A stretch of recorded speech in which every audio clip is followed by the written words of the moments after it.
Good afternoon, sir. I'm Tuhina Chatterjee and I'm in first year. So I usually tend to overthink everyday things like everyday situations, like even if it's just my bus not reaching the destination and things like that. So how do I not let this fear take over myself? Think of better things. Think of more important things. I fall into this loop of thoughts where I just think about it instead of actually doing it. Have something in life that overpowers all the random thoughts. I'm talking to you, right? Yes, sir. I happen to be a busy person. There are so many things that I can alternately think of at this moment. What makes me forget all those things?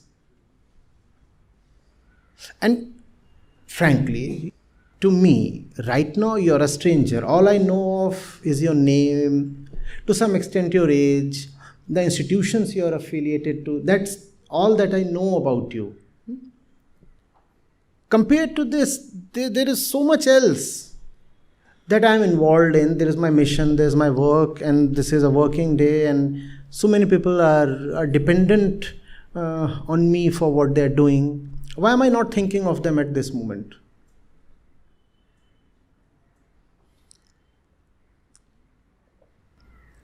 Because this is important. That's all.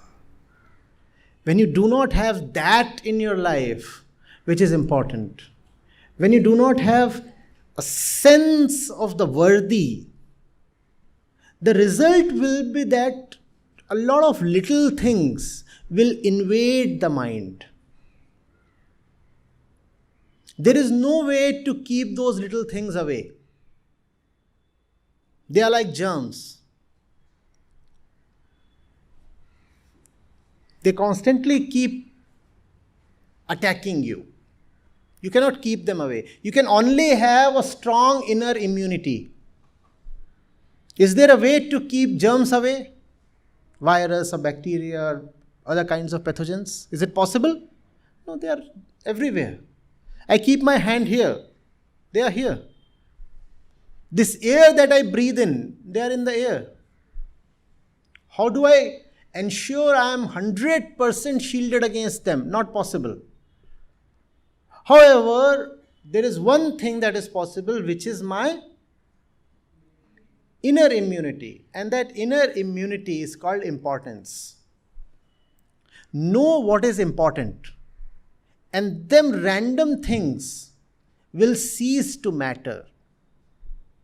If you find yourself thinking about unimportant matters too much, it just means that there is a huge inner vacancy for something important, and that vacancy has not been filled. The mind cannot tolerate a vacuum, a vacancy. The mind needs something to chew. You cannot just abruptly bring the mind to a thoughtless state. Not possible. So what to do? As students, as beginners, what to do? Determine what is important. Honestly give it due credit. And I like to say, fall in love with it. Make it your life. Then there will be no space to think of random things. And is that not beautiful?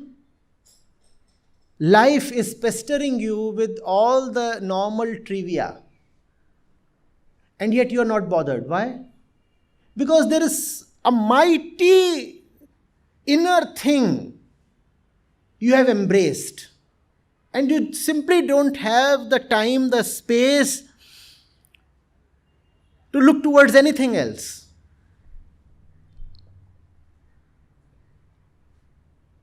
Is it hot? Yes, it is. Is it cold? Might be. Are you hungry? Probably yes. Do you need a little more money? Of course I do. Care for better clothes? Why not? but so sorry. In spite of all these things that I might potentially care for, I am occupied. Nobody will ever have enough money. Nobody will ever be able to say, I do not need more clothes or better clothes. Nobody will ever say, all my desires are now satisfied. That's not going to happen. Nobody will ever say the situations are all perfect. No. Those things will continuously remain, just like the pathogens we talked of.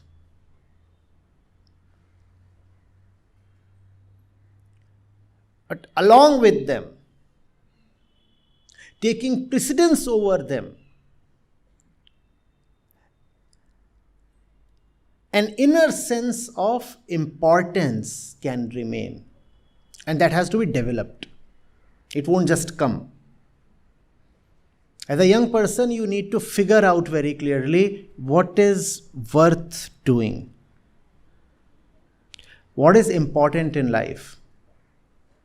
Else, you're traveling to the college and you're looking out of the bus window and you see something happening, something by chance, the usual trivia, and it will capture you. And you will find yourself thinking about it 30 minutes. 30 minutes of life gone on nothing. And that's how most of us simply waste away our entire life. On nothing in particular. So what did you do your entire life? Nothing in particular. Though I was always occupied. But what did you do? Nothing in particular. Okay, let's say you get a 1 week break. A Diwali break, let's say. 10 days break. And somebody asks you, what did you do actually? Is that not an honest answer? Nothing in particular. And that's what happens when you have nothing really important to do. You do nothing. At least nothing in particular. And it's unimaginable the lengths of time that you can simply squander doing nothing in particular. 2 months summer holidays spent doing nothing in particular. Well, nothing in particular. My driver, I make it a point, he drives slowly so that sitting on the rear seat, I do not get disturbed. Why? Because commutes take long, 1 hour, 2 hours, and I want to read. That's a dedicated time I get to complete my reading list. Else, it's very possible to simply say I was traveling, so I was doing nothing in particular. And it's not that you are doing nothing at all when you are traveling. You are doing something. What are you doing? Staring out of the window, looking at something random. In between, you just scroll through the feed, Facebook or something. Type something random on Instagram. Ogle at some nice faces passing by. You don't know their name. The fellow will be in visual range for 2.2 seconds. And yet the fellow becomes so important.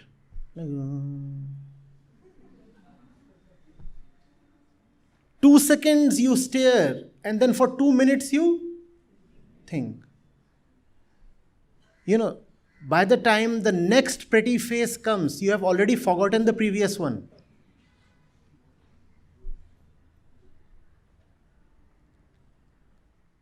And the world can be an unending succession of pretty faces. 2 hours will fly away. You did your entire journey doing nothing in particular. The name of the journey is life. Now death has arrived.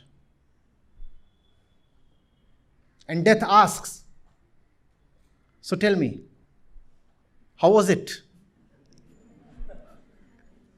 What did you do? Well, nothing in particular.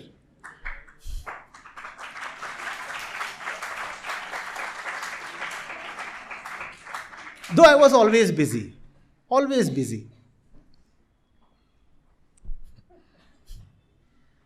You'll never find anyone saying, I have so much time.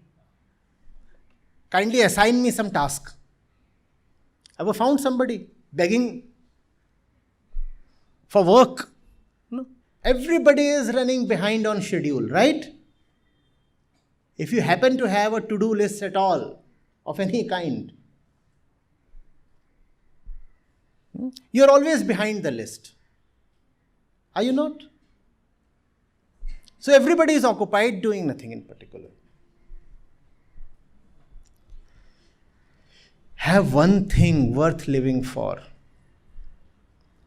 You will forget when you board the bus.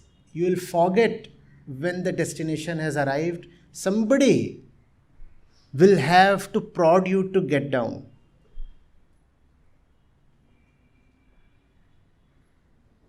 You will be so immersed. That's a beautiful word, no? Immersion. How do you like it? Immersion. How about that? Does that not appeal to you? Immersion? Have you experienced that sometimes? Immersion? That alone is the way to live. If you're not immersed, you are scattered.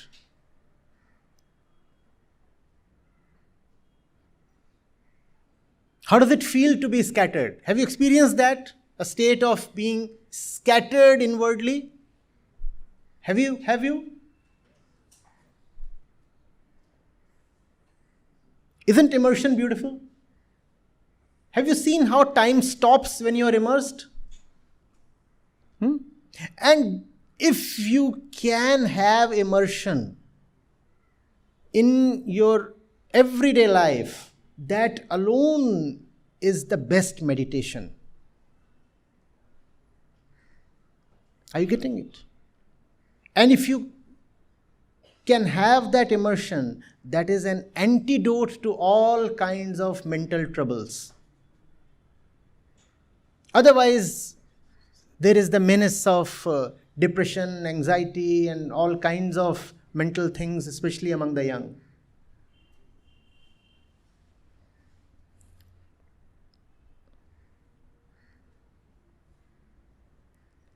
The one who has something to live for will never be mentally sick.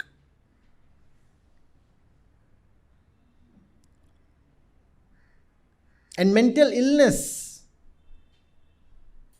is a pointer that life is devoid of essence.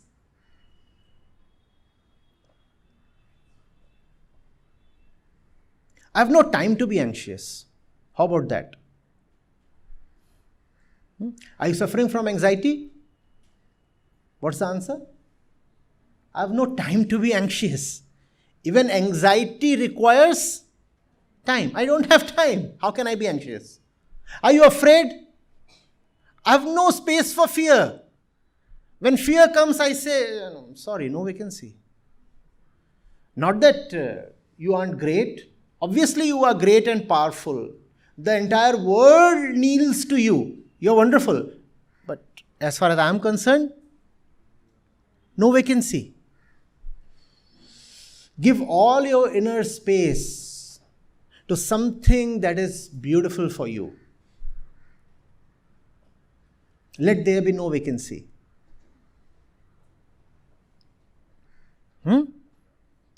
Get a headband, no vacancy.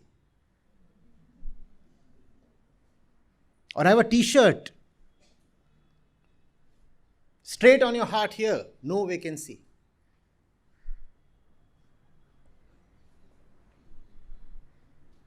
Occupied. Engaged.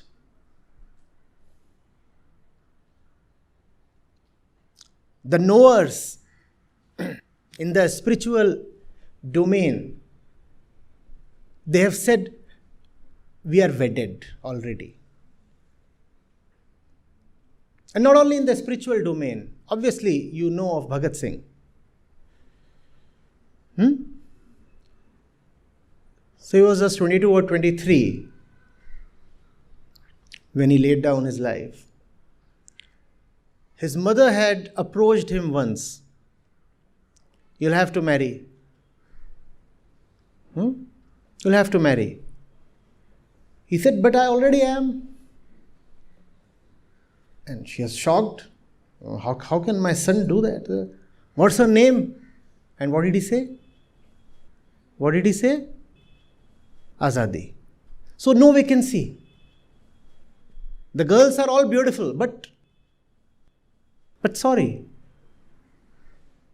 no vacancy. तेरी दुल्हन का नाम क्या है? आजादी.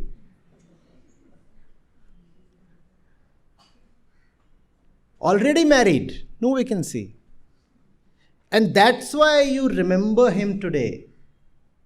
And that's why all others have become the dust of time. And Bhagat Singh is immortal. Even though he left his body at 23, yet he is immortal. And there were those who lived long lives for 90, 100 years. And yet, as we say, are just the dust of time. Who cares for them? That's the difference.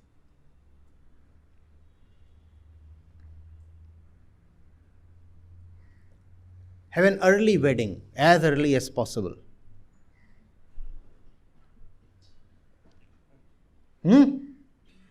Not the kind of wedding that requires social, religious, and legal sanction and ceremonies. An internal wedding. Let nobody know of it.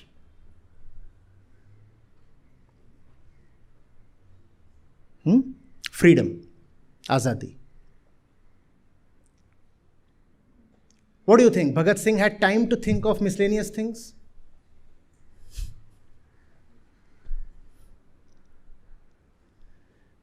How occupied he was, you know of it. Even on the eve of his hanging, he was still reading the Bhagavad Gita.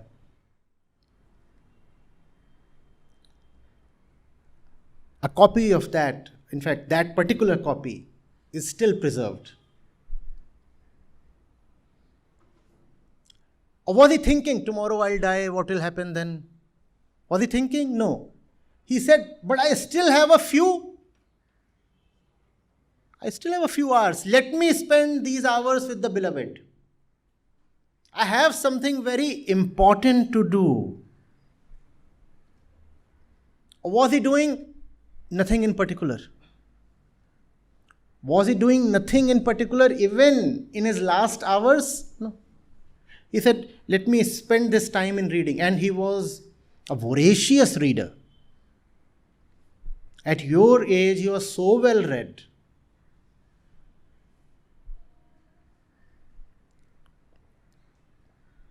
Never had any time to waste.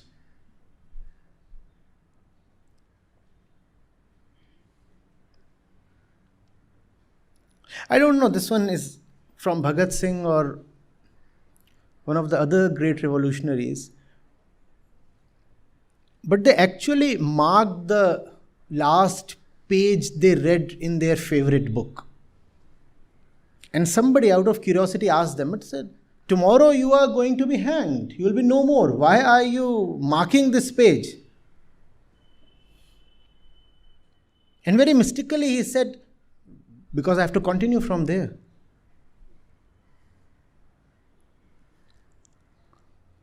No time for self-pity,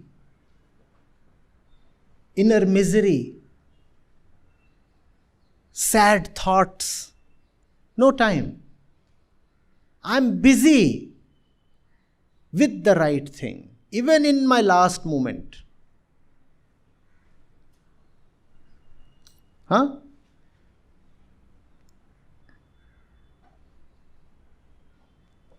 How about such a life? Does it not excite you? It does not, it seems. Or does it? It does? Be extremely occupied.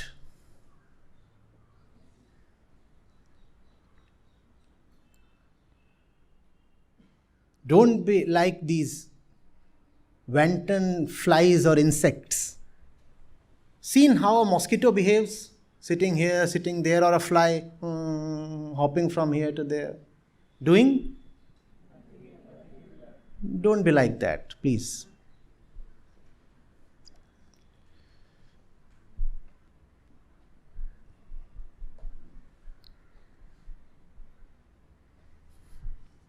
Yes, sir.